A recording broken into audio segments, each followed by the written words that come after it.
If 1994 inaugurated democracy in South Africa, 2024 might just seal it. Who will lead South Africa after this watershed election? That's what we'll discuss in this video. Let's go.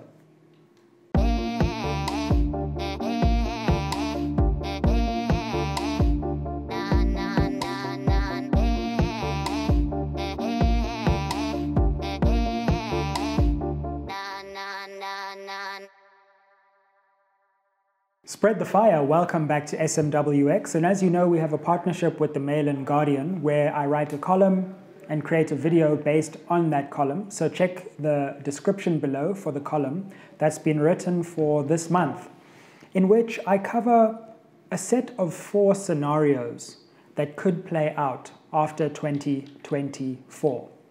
We know 2024 is going to be a landmark election, an election in which the mighty ANC might relinquish its majority for the first time since 1994. But we've given less thought to what could happen and what kind of coalitions, what kind of political partnerships could result as a result of the ANC losing that majority. And so in this video, I want to explore 4 potential scenarios. And I'd like to know in the comments below, which of these scenarios do you think is the most appealing one? And if you have any other scenarios that you'd like to share with us, then let us know down in the comments below as well, and we can discuss and talk. My comment section is really quite something, so I'm looking forward to seeing you all there. I like to say the comment section on SMWX is better than reading a newspaper, so there you go. Well, maybe not if it's the Mail and Guardian, but you know what I mean. So let's get into the first scenario.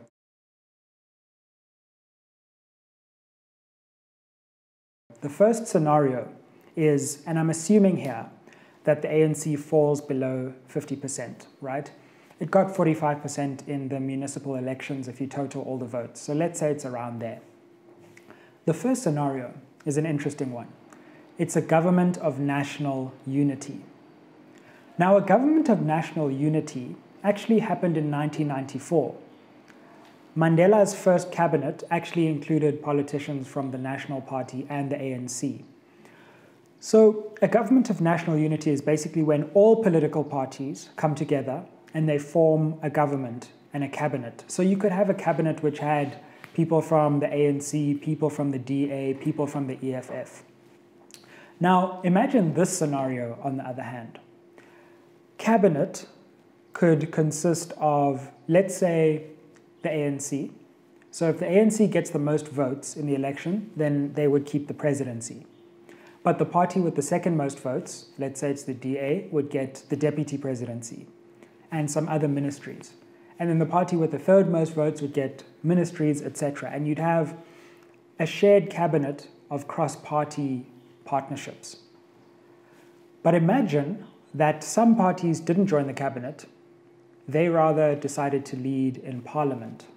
So imagine we had a coalition cabinet with ANC, DA, Action SA, but we had a parliament which was led by other opposition parties, let's say the EFF, the UDM, and the ATM. Imagine suddenly the EFF was in charge of parliament, and instead of disrupting, the onus was actually on them to maintain order in the house. Wouldn't that be a twist? The interesting thing about that would also be that Parliament would then hold the executive accountable. And one of the main problems we've had with our Parliament is it's just a rubber stamping institution that doesn't actually hold the government accountable. So if you put different parties in charge of Parliament and the cabinet, or the executive arm of the government, you would actually get an interesting tension which might promote accountability. Can you imagine that? What do you think of that scenario? I think it's quite an interesting one, but there are many scenarios to consider. Of course, you could also just have a traditional government of national unity where all kinds of parties are in the executive or the cabinet and parliament at the same time. So that's scenario number 1, a government of national unity. Let's go to scenario number 2.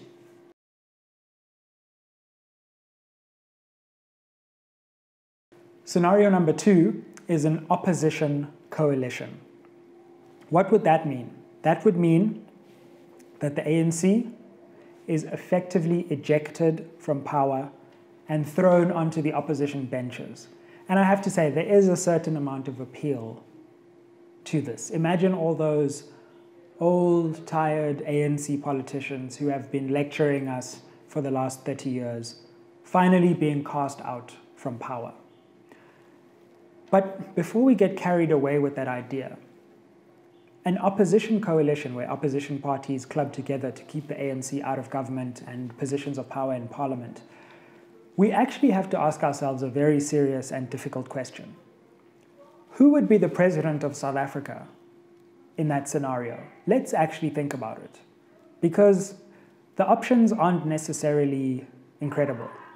So let's say the DA got the second most votes in the election and they led an opposition coalition. Can we really imagine John Steenhuisen as the president of South Africa?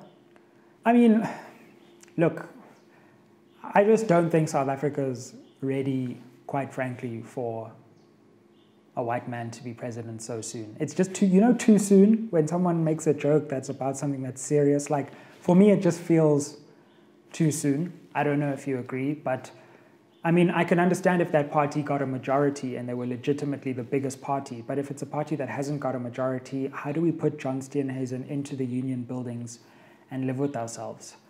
So there's that. But then who else would be the president of an opposition coalition? Herman Mashaba? Would his party, Action SA, actually get enough votes? If they were the third biggest party, you would have a legitimacy problem. Why is the leader of a relatively small party now the president of the country? And Julius Malema, similar. If the EFF only gets somewhere between 20 and 10% of the votes, would it be a legitimate presidency if Malema was actually president, but other parties had got more votes? So you suddenly run into these legitimacy crises in terms of who the president of an opposition coalition should be. And I'm very interested to hear your thoughts, because I think this is a genuine puzzle. It's a genuine conundrum. What happens? Who should lead South Africa? We know that we probably want the ANC out. But once the ANC leaves, who leads? That's a key question that needs to be answered.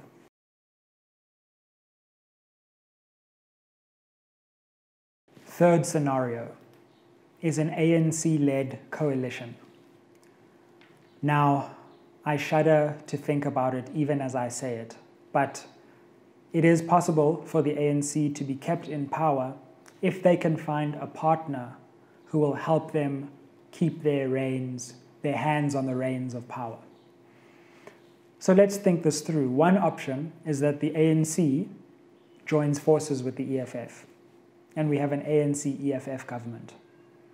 Now, the problem with that for the EFF would be they would always be accused of bringing the ANC in via the back door, of rescuing a dying ANC, and potentially of even protecting a corrupt party, which would then be given power again. And that could irreparably harm the EFF's image.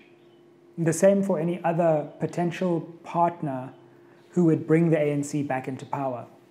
Another very serious option is the IFP.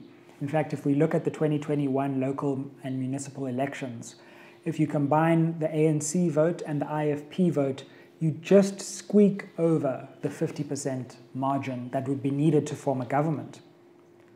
But again, the IFP would be crucified by all people in South Africa who would say, we have removed the ANC from its majority and you're now bringing them back and subjecting us to more years of potential load-shedding, corruption, and unaccountability. So the problem with an ANC-led coalition is that whoever joins the ANC to keep it in power will suffer serious harm from the majority of the electorate who would not prefer that outcome. So that's the third scenario. What's the fourth?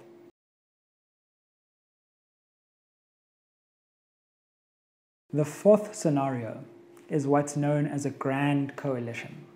What's a grand coalition? A grand coalition is when the two biggest parties in a country come together to form a coalition. So in the United States, that might be the Democrats and the Republicans coming together. In the United Kingdom, that could be the Conservatives and Labour. In South Africa, that would effectively be And imagine this, the ANC and the DA going into coalition to run South Africa. Now, you may think this sounds crazy, but leaders from the two parties actually said that they were thinking about this, or at least intimated it after the 2021 local elections when coalition agreements were happening in different cities. But both parties opted against it because they knew that 2024 was coming and that might be the moment when they needed each other. In fact, if you look at the way that the DA has been acting around President Ramaphosa, you'll actually see that they've been quite supportive of him. Well, at least until the Pada disaster happened. They were very supportive of President Ramaphosa, and this could have been because they were actually eyeing 2024 and hoping that they would be able to use Ramaphosa as a figurehead for a grand coalition government. So Ramaphosa would remain president, Steenhuisen would maybe be deputy president, and other cabinet posts would be shared between the two parties. Now, although these two parties look like they are diametrically opposed, they often agree on more than they would care to admit, especially in their practice, if not in their rhetoric. And so we may have a situation, depending on what happens with the ANC leadership race and the survival of President Ramaphosa, that the ANC and the DA look around and say, hey, if we come together, we can have an unassailable majority. The drawback of this, of course, would be that Parliament would probably be even more weak than it is now. Because not only would you have ANC MPs wanting to protect the government, but DA MPs would also be wanting to protect their coalition government. So we would have very little parliamentary accountability, in my view. Of course, this would be a gift on a silver platter to parties like Action SA and the EFF, who would turn around and say, well, look, the ANC and the DA are partners now. We are the true alternative to these elite parties. And I suspect they would grow rapidly in the period after 2024. So those are 4 scenarios for how things could play out in South African politics if the ANC loses its majority in 2024. There are some things that we should consider that could complicate this picture.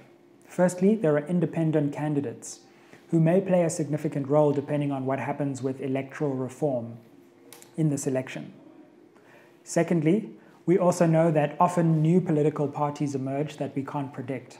And so there may be new entrants on the political landscape that could steal away some votes from the big parties. Either way, we as citizens do need to be thinking about what is the optimal coalition after ANC dominance. Make no mistake about it, we're entering a new era, but the shape of that era is still up for grabs. And it's something that we should be debating, considering, and discussing. So I look forward to your thoughts in the comments below. Like, share, subscribe, comment on SMWX on social media. I will retweet you, and let's keep the fire spreading. Why do we say spread the fire? Because this channel and platform has always grown by word of mouth. It's not about big advertising budgets and people telling you to support this channel. You spread the fire by spreading the fire to your friends, family, and telling people about this channel. And that's how we've grown to 30,000 subscribers and more. So thank you for taking us to that milestone. See you at the next video. Hope you read the column. Aye.